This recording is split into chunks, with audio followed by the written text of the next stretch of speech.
The new Siri app on iOS 27 defaults to the new Siri AI, but there's a way to quickly switch to ChatGPT at any time. Welcome to GadInsider, your go-to place for the latest tech news. iOS 27 includes a dedicated Siri app with a familiar chatbot-style interface, including a text input field, support for image and file attachments, and a menu for accessing previous conversations.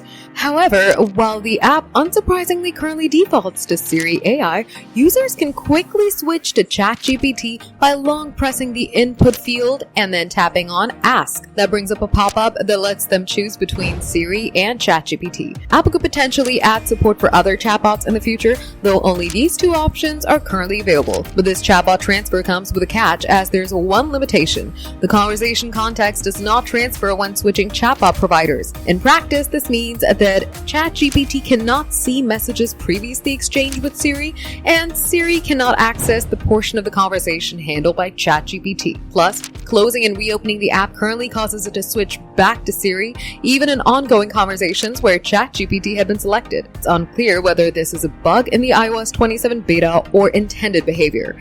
It's also worth noting that ChatGPT appears as an alternative chatbot provider in the Siri AI app, regardless of whether the ChatGPT extension is enabled under Settings, then Siri, then ChatGPT. For now, there doesn't appear to be a way to permanently set ChatGPT as the Siri app's default model, though that could also change in the future. For more updates, subscribe to GadInsider, like and share the video, and don't forget to press the bell icon so you never miss any update.